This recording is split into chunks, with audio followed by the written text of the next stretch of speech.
Indonesia, sebuah nama yang ketika diucapkan menghadirkan ribuan imaji tentang keagungan.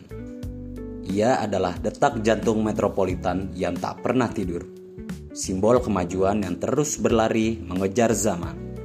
Namun, ia juga adalah ketenangan jiwa yang bersemayam di pulau-pulau dewata, di mana alam dan spiritualitas menari dalam harmoni.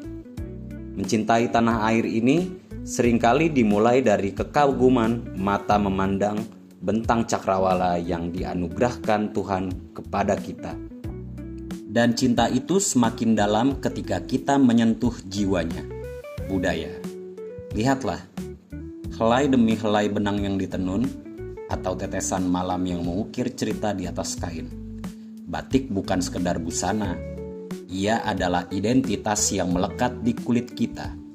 Warisan leluhur yang mengingatkan bahwa bangsa ini dibangun di atas fondasi peradaban yang tinggi, penuh filosofi dan juga kearifan.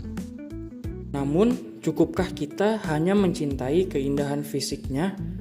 Cukupkah kita hanya berbangga pada warisan masa lalu? Zaman berubah dengan cepat. Tantangan global tak bisa dijawab hanya dengan pesona alam atau kekayaan budaya semata. Untuk menjaga Indonesia tetap tegak berdiri, untuk memastikan keindahan tadi tak sirna, kita membutuhkan fondasi baru.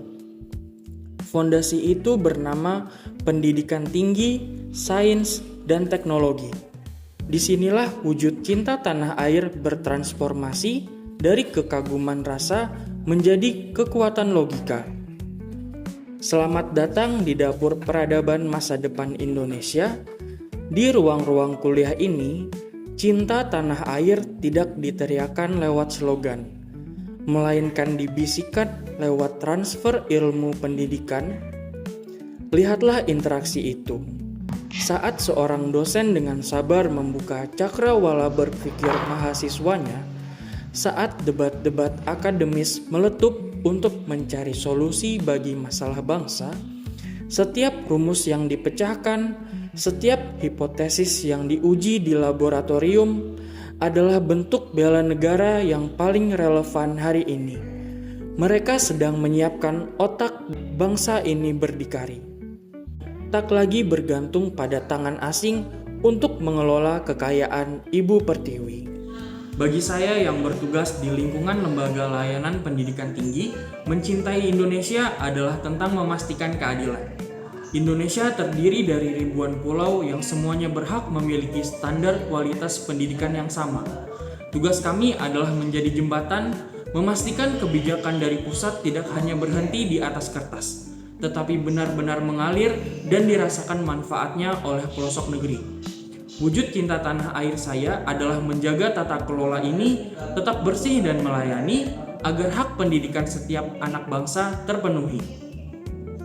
Bagi saya yang bertugas di lingkungan kampus, bentuk cinta tanah air yang saya terapkan yaitu membimbing. Kampus adalah lahan persemaian. Tugas saya, baik sebagai pengajar, praktisi maupun tenaga kependidikan, adalah memastikan bahwa benih-benih unggul ini tumbuh kompeten dan juga berkarakter. Wujud cinta tanah air saya adalah ketika melihat mahasiswa yang saya bimbing mampu menciptakan inovasi yang berguna bagi masyarakat dan juga berprestasi. Saya mencintai negeri ini dengan cara memastikan generasi penerusnya jauh lebih hebat dari generasi kami.